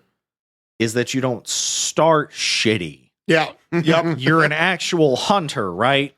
Yep. And it takes you through a very basic hunt in the beginning, and that will always be the same. But even the monsters have different move sets, and then like once you start getting in, there's other big ass monsters that are just on the field that will just show up. Yeah, and it's always kind of cool anyways to like actively engage in this like battle in this video game than it would be to be like, oh, I'm fighting this fucking white tiger again and somebody's gonna chop his nuts off, and like, well, because that gets old. That's the other thing, right? Like Monster Hunter World had so many different fucking weapon types. Yeah, I wound up super liking the bow.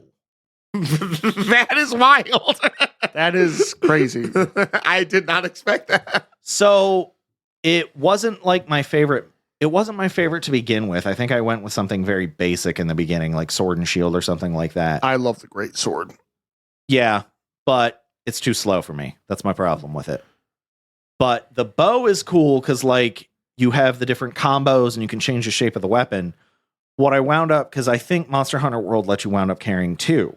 So I was using a bow, and then I had like it was a sword and shield that could turn into a big ass fucking axe. Oh, that's badass. That is cool. Like that's the thing, right? And it's why it's such a shame we don't have another Bloodborne, because the weapons in Bloodborne are what make the game.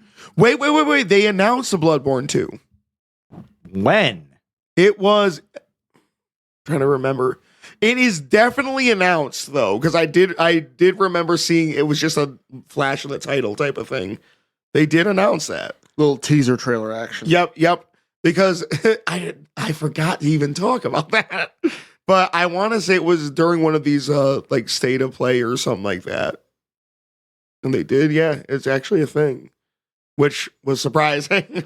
But that's the thing, right? Oh yeah. So shit. Damn. Okay. Yeah. That's what I'm saying. I'm like, that's kind of hype. But that's the thing, right? Like the combo weapons has always been something Monster Hunter has done, even all the way back on the PS2 with the first one. Yep.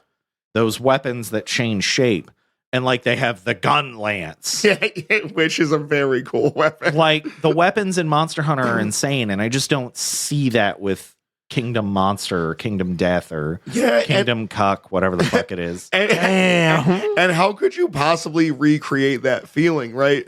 And I think that starting with the most boring thing is the worst thing you could possibly do, because, you know... it's going to be fun when you first start. Yeah, and that's the thing is when you first do it, yes. So here's the thing, right? With the amount of time you're having to invest in this, regardless of the money, let's say like they just sent out like tester kits to everyone. Even if you had enough time to get a group together of 5 people, one, if you have a 6th friend that shows up, game's immediately out, right? Yep. Can't play it. Yeah. So if you have the group of 5, I mean, like, oh, we got to fight the white lion. We killed the white lion. We get to the second monster, TPK.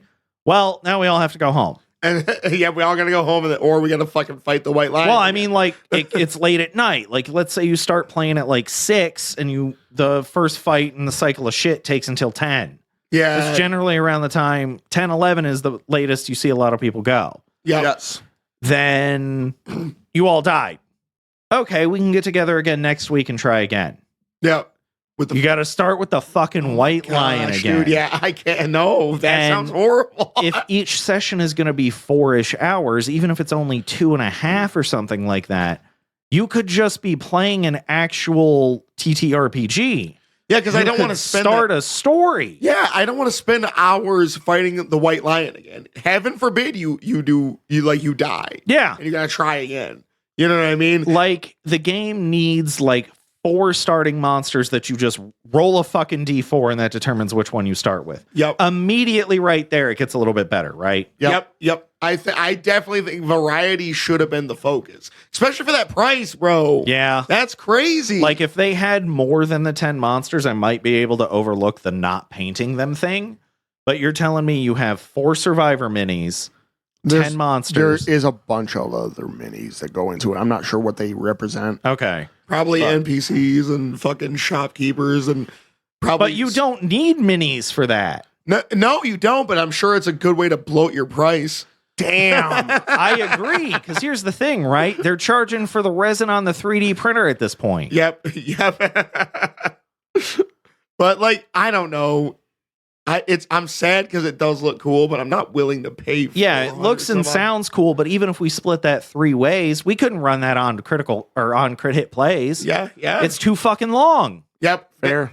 And It'd be like a whole series. But we fought the fucking white lion for the 3rd time. Right. It turns out we're not good at this game. Yeah, and the thing about it is like, Okay, to get a win in Tiny Epic Dungeons, it took all of us to get you to win. right, Yeah. my losing aura would completely tank us like again and again and again.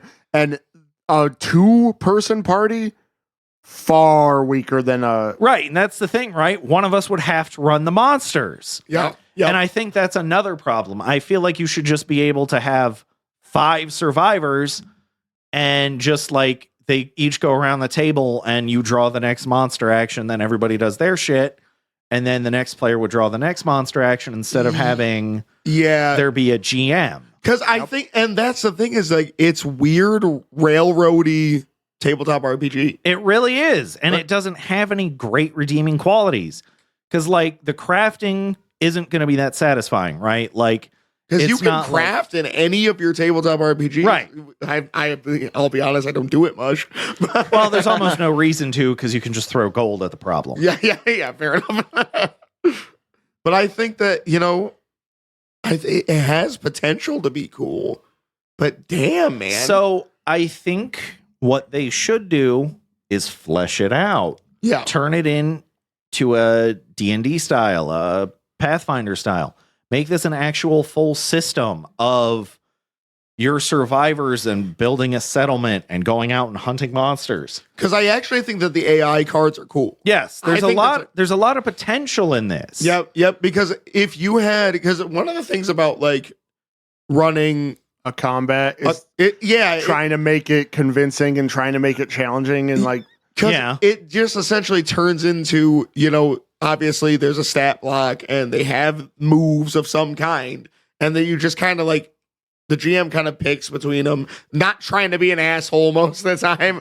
But it's like, if you have an AI card that this thing has to obey that AI card, now you take all that weird vitriol and spiciness out of it. Right. And now it's just that thing's got to do it because that's what the card says. Well, and that's what I'm saying. That's why it's better if it's just 5 players versus the deck. Yeah. Yep. Because there is something to be said about trying to survive this monster's onslaught while you're trying to kill it. Yeah. And it got wild. Like, it's actually... They do. It's called Kingdom Dad Monster. It's worth listening to. They just play every game like fucking assholes. Well, and it's amazing. They really do, especially Freddie Wong. Yeah. I'm telling you right now, if I was in a situation like that, I would absolutely fucking do that. Well, right. If we had the funding, I would pick it up in a heartbeat. And yeah, we could do it as a Crit Hit Play series. Yep. Because that's the thing is, I'm not hating on your fucking hustle. I'm not hating on your game. I'm not even saying it's a bad game. There are things that I might fundamentally not like, but it's like, in the same token, if I had the money, fuck yeah. Yeah. Fuck yeah. Like, I also think it's like insanely the most thirsty. I would get the thirsty minis too, just to support the creator. That would be you. So I just have a quick, this was on my mind, and I want to kind of round this out with this. You've been isekai'd. What? Imagine you have now been isekai'd and you have been transported to your favorite tabletop RPG world. What world is it? What are you? And what are you doing?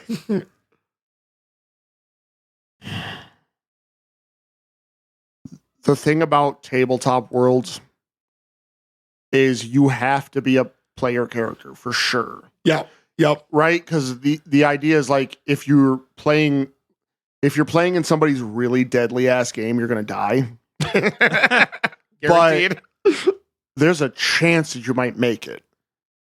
If you try to choose peace and be like a shopkeep, there's if you want peace, you got to be a bard. No. Because like you'll get wrapped up in some froggy bullshit. It happens every time with a bard. Well, yes, but it's not always violent. Good point. That's a very good point. I meant peace as in not living peacefully. I mean the non-violent route. I didn't say it was going to be non-angry. Fair. I would say that I'm going to make my way into I would make my way into it'd have to be something like fucking King of Tokyo? King of Tokyo. Okay, really? Because it's all shaken, bro. Yeah. And you're a kaiju by default. It's simple, bro. Just shaken. So I would actually pick the Eberron setting. Okay. All right. From D&D. So what's appealing about it? Why? So the cool part about Eberron they haven't done Eberron since like 3.5, huh? There was some stuff in 4E, but it's kind of Forgotten Realms has really become the setting. Fair. But it's a very high-tech, high-magic world. Like, you get the dragon marks. It's not uncommon for even commoners to just cast cantrips. Yeah. They have rail systems between continents. They have basically electricity. Fuck, that's cool. But you also get into the weird, like, body horror shit that I'm always so cool about. Yeah. Because there's, like, symbionts and shit that you can make a contract with, and, like, you can turn your arms into fucking claws, and, like, you can get what's called a living breastplate, where it's just it drains some of your blood every day, but you're, like, fucking immune to everything except this really weird, obscure metal. Oh, shit. Okay. All right. So what race or ancestry, I guess, to be politically correct, what ancestry are you? Dalkir Half-Blood. Okay, so you thought about this. Oh, yeah. I am descended from one of the basically beings of madness that is currently imprisoned on the one continent of, I can't remember the name, but literally like the Drow were chased out of the Underdark by aberrations, and mind flayers aren't like this big bad in this system. Yeah. They're a minion of the Dalkir. Okay, very cool. The Dalkir Half-Blood are, you just get to grow a symbiont from jump. Level 1, you've got one. Damn. Okay. Awesome. Very awesome. So it's just like a high-tech fucking fantasy world that's like, yeah, magic exists. Use it. Okay. I'm not gonna lie, I fucking hate low magic settings. because here's the thing, right? I'm playing a fantasy game or a sci-fi fantasy game, a space fantasy.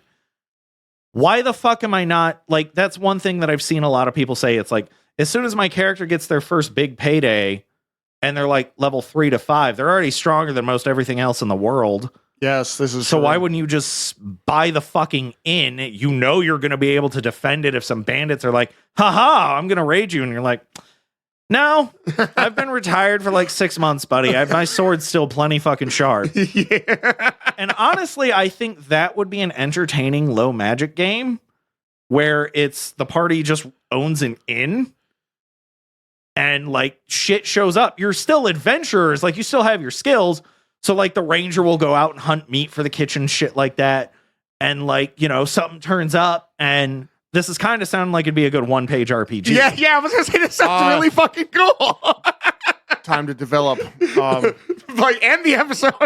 We've talked about it. So that's actually a great idea. I like that. I like that a lot. I think I've picked, and this is kind of a cheat code, but I picked 2 settings. You slut. Yeah. So Call of Cthulhu would be one of them.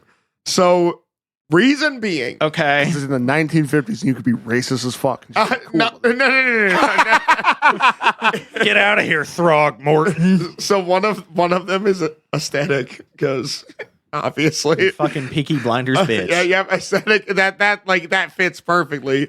The other thing is, I've had this weird obsession recently. I've seen it on Reels and I've seen it on TikTok and all that crap where it's like I think it's called Cryptid Watch or something like that. Or, you know? Yeah. And it pops up and it's just this freaky looking image of something, and it's like, and it gives you like all the information on this cryptid thing and what you shouldn't do. And I'm like, the thing is, I'm obsessed with this shit. So you want to be a D-class SCP member? Yeah. Oh my god! I'll go scrub the SCP-3000's fucking ocean tank. It only eats people and is a 3,000-mile long eel with psychic powers. Fucking terrifying. But the thing is, it's kind of, wouldn't it be kind of cool if we became like demon hunters? Finders? Yes. Yeah. Like it'd be cool as fuck. Like if you're riding down the road going to work, any of our jobs, and you see a fucking freaky monster on the side of the road, and like you just look at each other and you know it's time. So we're the Winchester brothers. From Fuck Supernatural. yeah, dude. Okay, that's With fair. day jobs. Yeah, very fucking cool. And the Instead other of one, credit card fraud. yes, For real. yes. And the other one is Vampire the Masquerade because hot vampires. Yeah, okay. ATM is fair. See, I love Cthulhu Tech as a setting. I wouldn't actually fucking pick it because if you're a human in that setting, it's fucking terrifying. You've got aliens from Pluto, old god minions, old gods themselves, all trying to kill you. Yeah, no, it would Kind of the suck. same with like the Warhammer universe. Yeah, Dude. I wouldn't pick Warhammer either. Dude, I'd be the fucking human. Come on, bro. Take Hell- up hell arms. no. Well, Go see, insane. If I'm going into Cthulhu Tech, I'm being a Tager. Fucking Tager Angle Pilot, 100% of the fucking time. No. Here's the thing, right? Angle pilots have a psychic chip in their head that binds them to the eldritch horror that is their combat pilot. It's very heavily based on Evangelion with that, Yeah. but way less creepy and weird because you're not making out with fucking unconscious people. Yep. Yeah. Yep. But they have like, there's 2 colossal class angles. One of them is called the Seraph. And literally it's just, it fucking is like angles are how humanity's gonna win. Realistically, they need to make way more of them and have way more pilots. No, I agree that like that would be like the best choice.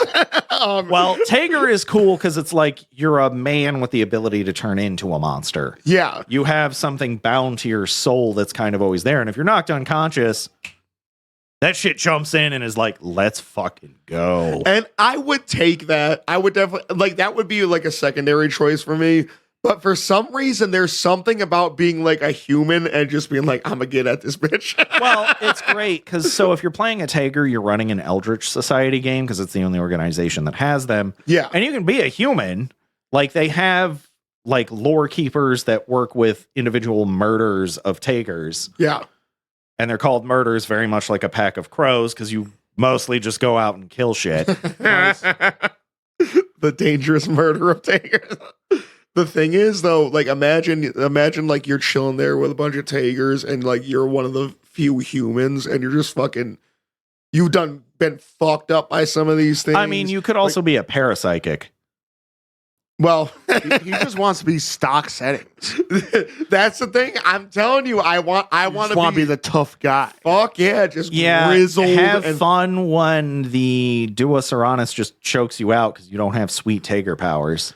I have a Tager friend. I actually found the best universe to isekai yourself into. Okay. Dungeons and Dragons, the cartoon, the 80s cartoon. there is no threat. You just start at level 20. Yeah. There's no threat of any death. And a hot barbarian. No, she was the acrobat. Oh, the acrobat. Yeah, that's what I And yeah, even with like Tiamat around, it's just there's yeah, like fucked up. Like your voice is fucked up, your face is fucked up, but I'm gonna be okay. So I've changed my mind. I want basically what I'm saying is I want a place where I have no fucking chance of failure.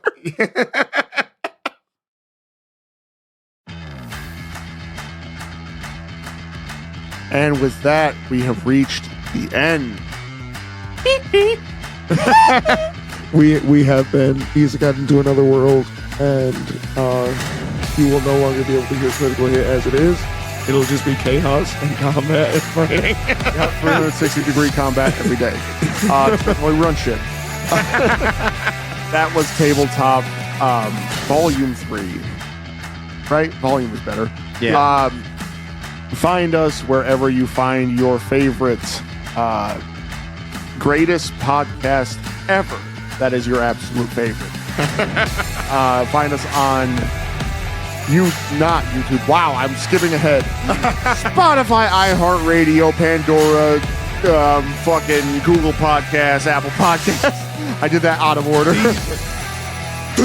I don't know why I'm fucked up right now. YouTube at CritTube. Twitter, the artist formerly known as Twitter. KriticalHIT Official.